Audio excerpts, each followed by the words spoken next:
Shark Sports Radio begins right now. A Celtics fan and a Lakers fan on the same frequency? Oh, this should be good. I think ultimately the Celtics find a way to hang banner 18 in 6. In a world where sports media, lifestyles, humor, and commentary collide. First time since signing LeBron, the Lakers have said, we don't give a shit about LeBron. We have to worry about the future. Let's take a dive into this tank.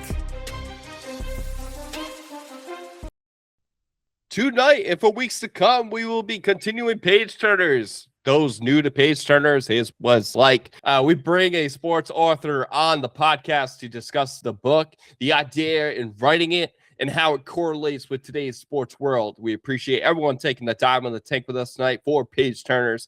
For listening purposes, you can always check us out on Apple Podcasts, SoundCloud, and or Spotify app. Watch us on YouTube at the Shark Sports Radio channel, TikTok at Shark Sports Radio, and please check us out on X at SSR34_. Now let's get into this. Jake Uitti has worked and appeared in Vanity Fair, The Guardian, Interview, The Nation, The Athletic, and many more publications. When not immersed mid-interview, Jake can be found in search of the city's best fried chicken or cheese pizza slice. Okay? Co-author of memoirs with NBA Hall of Famers Robert Parish, Tim Hardaway, and Michael Cooper. And he's also co-author of The Sound of Seattle, 101 songs that shaped a city with his radio DJ wife. The Chief, the story of the Boston Celtics' most enigmatic icon, which we will get into and discuss tonight, can be purchased and downloaded on Barnes & Noble, Amazon, Kindle Store, Google Play Books, and many other purchasing platforms. All right, Jake, how are you doing today? I am doing well. Thank you for having me, Mark. Yeah, not a problem. Thanks for joining for Page Turners, one of my favorite segments that we do here at Shark Sports Radio. So, Jake, I must say, as a Celtics fan, this was one of my favorite Celtics stories to read.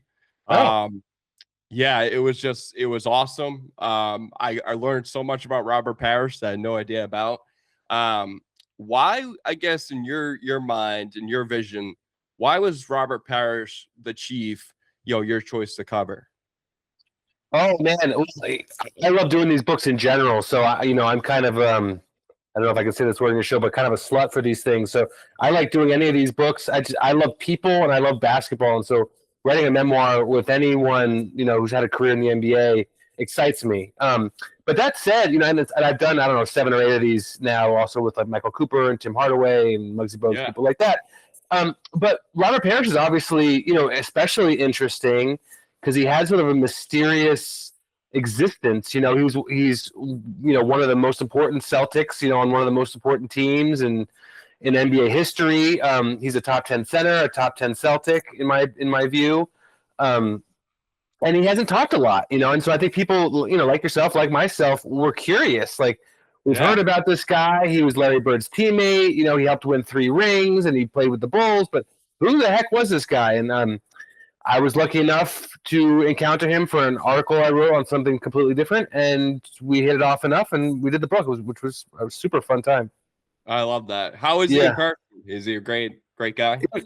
Honestly, it was. I don't say this to disparage anyone else, but it was the easiest book that I wrote.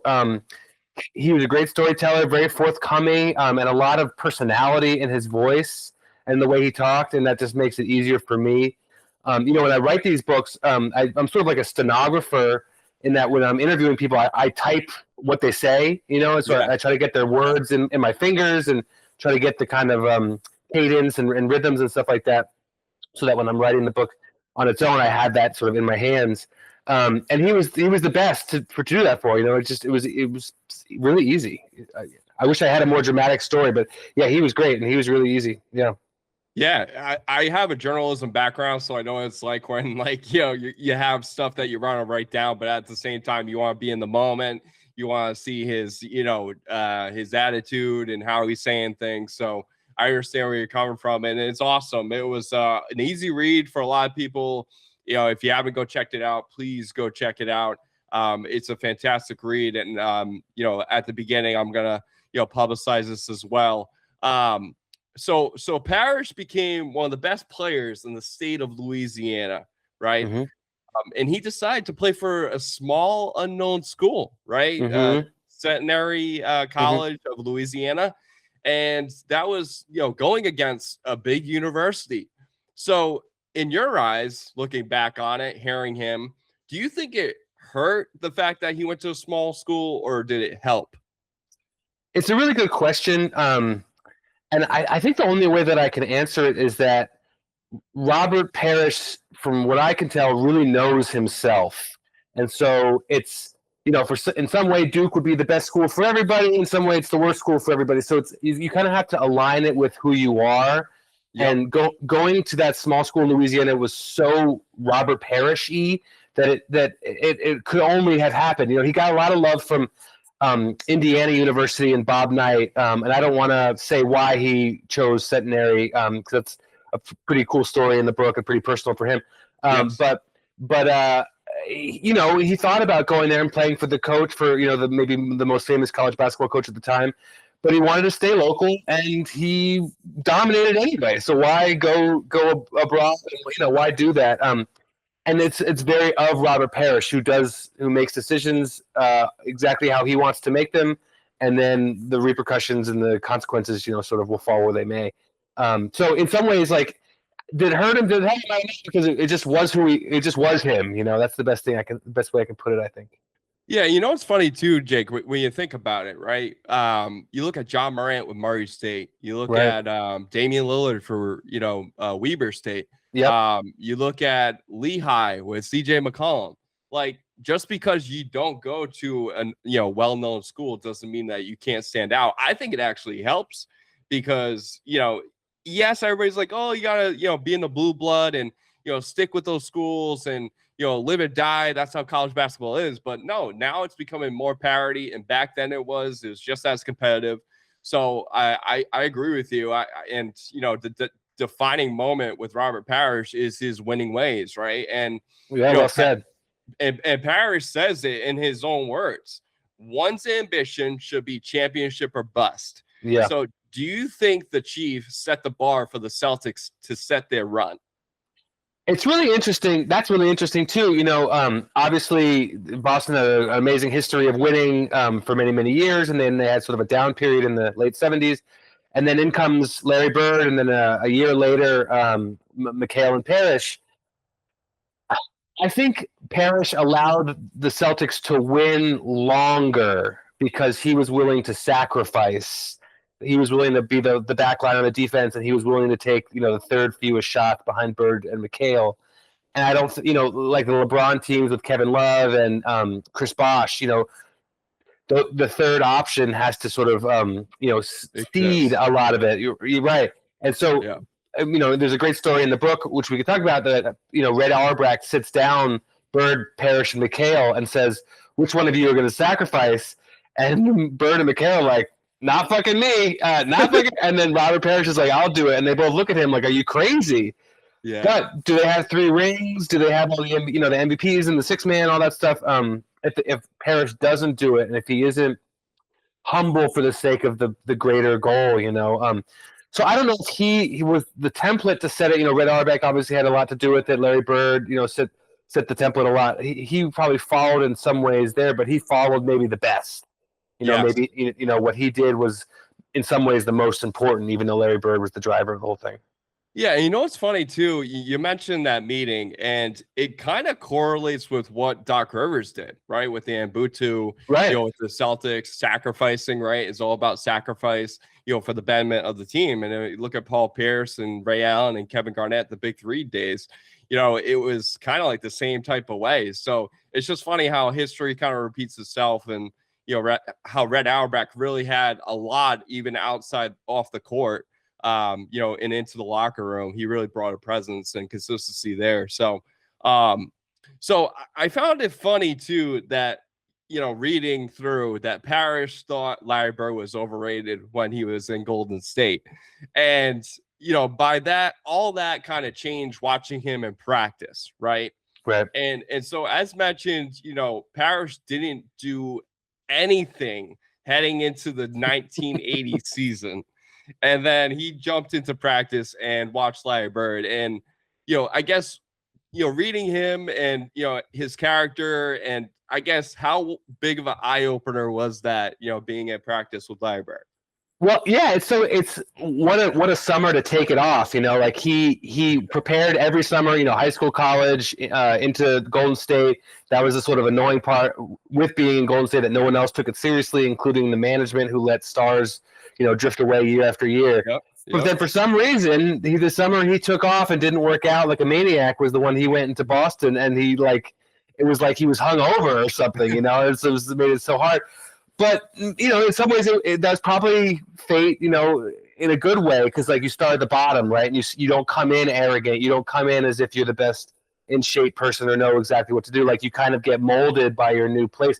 Maybe there was something subconscious there that he knew he was going to a completely different organization, and he needed to, de-prepare so that he could be molded and shaped. Although I think maybe that would be very subconscious. He just talked about kind of being lazy, I think. But maybe there was something there about subconscious laziness.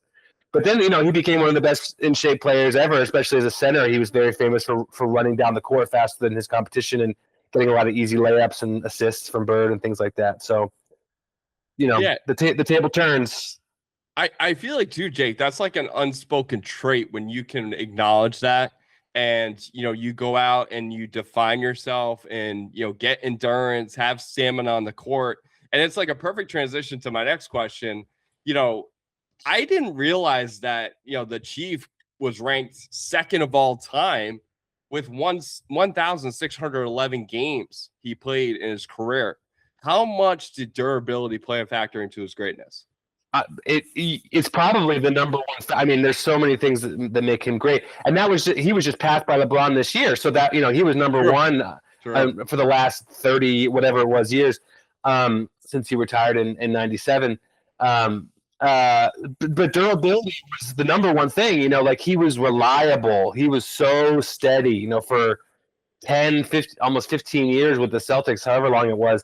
He was, you could bank on him for 18 and 10, and 2 block shots and effort. And right. as we see with the Celtics, effort goes such a long way. And it's so interesting just how these good habits, the foundation of them continues throughout the decades, right? You were talking about Red Auerbach, yep. and then the Ubuntu Celtics, and then even the Missoula championship. So, that's what's so fascinating about doing a book like this with Robert Parrish. You see the web of Boston basketball, right?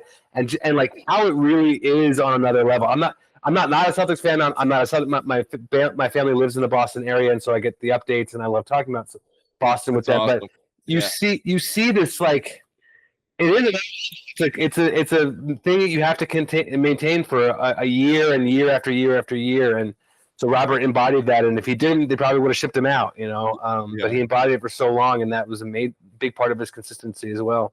Yeah, and I think it builds camaraderie in a whole different level, like a family-oriented environment. And when you're winning too, let's talk what it is. Nothing really bad happens, right? Yeah. And so that's kind of the motto. As long as you're winning, the good side, the positive side keeps on going. So as mentioned, and I didn't realize this too, I didn't grow up in the 80s, but right. Kevin McHale and Robert Parrish came into Boston together through a trade with the Golden State Warriors. Would you say, overall, probably within that time frame, that it was one of the most impactful trades in the NBA Celtics history? It's probably the best trade ever. I mean, you could look at the Luka trade. There's probably 2 or 3 others probably that are in the mix, but to get 2 50 greatest players and give up nothing, which is basically what they did, and to secure 3 championships and maybe the greatest team ever in 1986, and they gave up a player that nobody really remembers. It was Joe Barry Carroll, who famously didn't have a big motor, I guess you could say, and probably got caught up in some things of the era too. Yeah. But you could say the name Robert Parrish, Kevin McHale to most people on the street, and they know who they are, even though they haven't played in 30, 40 years. Right. So yes, it's probably the best trade ever. You know, even if it was just Parrish, it'd probably be one of the best trades ever, or just McHale. But to get both of them, you know, it'd be like getting Luka and Austin Reeves, you know, at the same time, or whatever it is, in that sort of deal. Yeah. So yeah, it probably is, and certainly in Celtics history too. I mean, Bill Russell, I think they got through a trade. Bob Cousy was like, I don't know if it was a trade because they didn't draft Bob Cousy, but it was like kind of like another draft. Yeah. But I think Bill Russell was a trade. I think maybe they got the pick or something. Mine doesn't go back that far, but yeah, they got two guys. So yeah, I would say so. Wasn't it the Sonics? I believe it was the Sonics that they got Bill Russell from, right? For Bill, it's a good. Oh, no, well, he coached the Sonics. He coached the Sonics. Yeah, the Sonics weren't in existence to '67. So, yeah, and he played in the '50s. So yeah, he coached the Sonics, and I live in Seattle, so we love Bill Russell. R.I.P. Yeah, he love him. It's funny too. We keep talking about consistency throughout the franchise, and I can't help to stop thinking about the Brooklyn trade with the Celtics. Right. How they trade away Paul Pierce, Kevin Garnett, their own players. That's another one, and they get Brown and Tatum. Yeah, exactly. So that's a twofer. Yeah, that's a good one. It just kind of goes in waves. So in Kevin McHale's words, the Chief was the backbone of the team due to his defensive mindset, right? Mm-hmm. And he played to his strengths, which is all important if you're a defensive-minded guy, but he did a lot more than just that. I guess how important was his presence a part of that big three with him, Larry Bird, and McHale? Bird was the 3-time in a row MVP, and Kevin McHale was a 6-man. But you could argue because basketball is a sport of roles that Parrish was just as important as both of those guys. You know, he was I think a 9-time All-Star. Yep. But it just like Bosh and Kevin Love and other important Dennis Rodman and people like that, you don't win the final game of the season if you don't have a superstar playing like a role player. It's just not how it works. So you have to have the superstar, you have to have the second banana, but you have to have that third guy who will sacrifice. And they're all important. The superstars, the big name or whatever. It's like the lead singer in a band, but you still need a great drummer and a great guitar player. So I think he's just as important. I mean, more people know Larry Bird as but I think Parrish was just as important. I hope that sort of comes through in the book too, and all comes down to that meeting with Red, right, where Red was like, "Who's going to sacrifice?" Knowing that it was just as important to have someone who sacrifices someone to succeed. So, right, yeah. Yeah, it goes hand in hand. I hate the Batman and Robin. I hate all that stuff. I agree with you. And you need Alfred. You need supporting cast. You need a bench. You need a good coach. You need to have good trainers so you're staying in shape. There are other pieces around to the team that build a championship puzzle. So it's not just 3 guys or 2 guys, or it's really the entire team. I mean, Dennis Johnson, right? Absolutely, his impact. So. But it's funny because let's talk about Parrish's downfall. It wasn't always perfect, right? Cedric Maxwell talked about it. Bring up the story about Parrish receiving marijuana in the mail, right? Situation happened. I know it's like one of those things where it's like, nowadays it probably wouldn't as matter, but Max says he loves that story because it really showed the measure of Parrish's career and as a person. So do you feel like adversity really helped him and tested him out for his future with the Celtics? Yeah, I mean, every professional athlete goes through adversity on the court, and many of them, I don't know if it's 50-50 or what, go through, especially if you're very famous, adversity off the court. I don't know if that event, helped Robert. Maybe it helped him to be more buttoned up about his personal life, right. And that you need some sort of level of professionalism to succeed, especially in Boston. Maybe it showed the insight on who was his friend and who wasn't. I don't think anyone cares about weed, really. Certainly not now. I mean, back then it was different, but he wasn't hurting it. He wasn't selling it. He wasn't hurting anybody with it. There's new science with recovery, with appetite, all that stuff. So in that case, he knew better than most other people, at least for his own body. And I think that's what helps you with being an individual and having the strength and courage to go forward without having people's approval on everything you do. But Correct. I think Robert Parrish probably dealt with that way longer or way earlier. Right. So Right. yeah, it seems like much ado about nothing, but now, but back then, I'm sure it was quite annoying to everybody. Yeah, I think it was quite annoying. And like nowadays, like with the media, it'd be so overhyped. It's not even funny. Like, It would oh actually my get him goodness. fans. People people would follow him on Instagram faster, knowing that he Yeah. was in. Yeah, They'll get the Chief stands out, right? yeah, right, Fans. exactly, right. No, that's awesome. So I like to talk about Cornbread Maxwell because he's one of my favorites on 98.5 The Sports Cell when he does the play-by-play. Oh, cool. And Yeah, he's great. I didn't realize that he gave Parish the Chief from Jack Nicholson's movie One Flew Over the Cuckoo's Nest. Yeah. And he mentions the character and Robert Parish and how they same type of mindset to receive, and resolve and what was going to, get the job done and his demeanor. Like, I felt like, the way that the Chief goes, the Celtics go, right?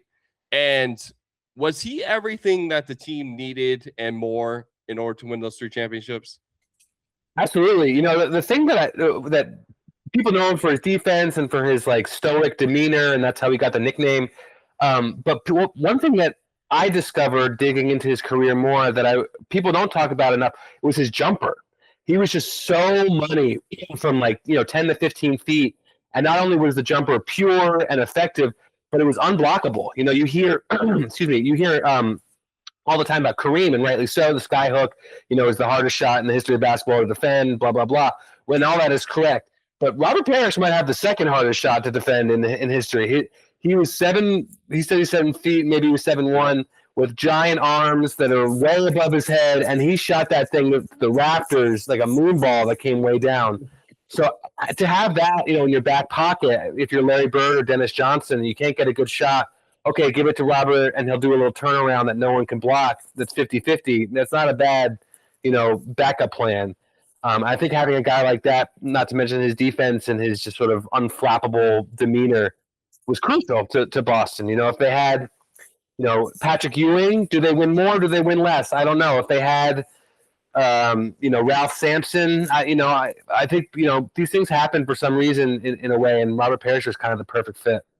Yeah, and I agree with that. And also talk about perfect fit with Michael Jordan and the Chicago Bulls. Yes. Right? What was that time like? Did he give you any insight, any funny stories? Oh, yes. With that MJ? It was like, the cherry on the sundae is the cliche, but like he had these amazing years with Boston. It ended a little rough with Boston over some money, and as it always does, people get old, and they're a superstar who wants one more payday. So he went to Charlotte, and I feel bad because I love Muggsy Bogues, and I did a book with him, but like he hated Charlotte. He thought it was very, very immature. He didn't call out Muggsy necessarily, but it was a lot of Alonzo Mourning, LJ stuff. Yeah. So, and he thought that would be it. But then before he could retire, Phil Jackson, Michael Jordan, Scottie Pippen reached out to him to be on that 97 team. And if he had only signed a 1-year deal with Charlotte, he would have been on the 96 team too. And he could have stayed to the 98 team. So he could have won. He could have been on that whole three-peat if he angled and wanted it to. But they loved him. It was kind of like having like your older brother around, because the Celtics, Michael Jordan, for all of his accomplishments, never beat Larry Bird's Celtics in the playoffs. So to have your kind of rival, as your guard dog kind of, but your old guard dog, it's just kind of funny and kind of fun. And they could talk shit in practices. And, there's a story in the book, which we could tell that Michael Jordan is like had that 63 taste, in that very famous game. Like I think it was a double overtime game where Jordan, and Larry Bird said that wasn't Michael Jordan. It was God dressed as Michael Jordan, but the Celtics won and they ended up actually sweeping that series 3-0. But they could talk. So Michael Jordan could say had that 63 taste, and then Chief could say had that sweep taste, and it's the kind of stuff that. And another thing is that the smartest teams who win consistently through a decade always bring in a new guy. The Celtics did it with Kristaps and Jrue Holiday. Walton, and then in '87, the Lakers did it with Michael Thompson, And so bringing in Chief for the 97 team, you know, your Bulls, you just won. Now you're bringing one of your old rivals who's got great stories and who's going to be, you know, it's what you do to win. And so Chief, and he could have stuck around for 98, but I think he was done. But he could have had another 3 titles if he wanted. So when MJ scored the 62 points, was that the time where he had the bet with Danny Ainge on the golf course? Yes. That's just money. Yeah, literally. It gets me every time. Sam Smith actually came out and joined us for the Last Dance. So that was awesome too to kind of hear that feedback. So Jake, I really appreciate this conversation. It's been awesome. Man. As a Celtics fan, enjoy it every minute of it. Before we, let our guests go, like, what do you have like kind of brewing? I know you guys have, story ideas you're thinking about. Is there anything else that you can, possibly share with what you might have brewing? Yes, thank you for asking. I have a book coming out with Jason Terry in the fall. Former Celtic Jason Terry, 2011 champion with the Dallas Mavericks, Seattle, so we're all connected here with Jason Terry. And it's about, predicting a championship with that tattoo and winning one. And he also won a college championship and 2 high school state championships. So he's kind of the ultimate winner in many ways. And so it's kind of getting his insight on winning. And now he's a coach in Utah and they're about to be really great. So it's an interesting time to be Jason Terry. And then I have another book that I'm working on that I can't talk about quite yet because we don't have it signed or anything, but it's kind of a doozy, and I will be happy to come on and talk to you about that when it happens. Yeah, I'd love to have you on for both if we can make that happen again. Let's do it. So with the NBA Finals, right? Yes, sir. What do you got winning? What do you got going? I think it's going to be Knicks Spurs, and I live in Seattle. I grew up in New Jersey, so I have a soft spot for New York. I'm sure Boston people hate hearing that. My brother would hate hearing that. Shout out Dave in Duxbury. But I don't know. Maybe like the silly in-season tournament is coloring my prediction. Maybe it's my heart wanting New York to win because they haven't won in forever. Yeah. Maybe it's not. I hate Oklahoma City. I try not to hate anything. I hate Oklahoma City because of Seattle, and maybe the Spurs are a little young, even though Wemby's an incredible, 8-foot person. Yeah. So I think the Spurs will beat OKC, and I want the Knicks to beat the Spurs, but it might end up being the Spurs. Do you like the way SGA plays basketball? No. But if Sonics, I would defend him with my life. That's the irony of this whole thing. If Sam Presti was the GM in Seattle, which is where he should be, thank you, Howard Schultz, I would love him. I would defend. I would realize why everybody hates him, but I would love him. Same with SGA, same with everybody else in that team. But I just look at them and I kind of despise them, sadly. I would too. I mean, they're like OKC's built to last now, right? Like a dynasty. Yeah. Like I'm begging for Seattle to come back. I think they have plans. You probably know. You probably have insight. A little bit. This is probably something brewing there. So, Jake, I really appreciate this, man. It's been great. Yeah, thanks, Mark. We'll do it again. Absolutely. Can't wait. I appreciate the time. Ditto.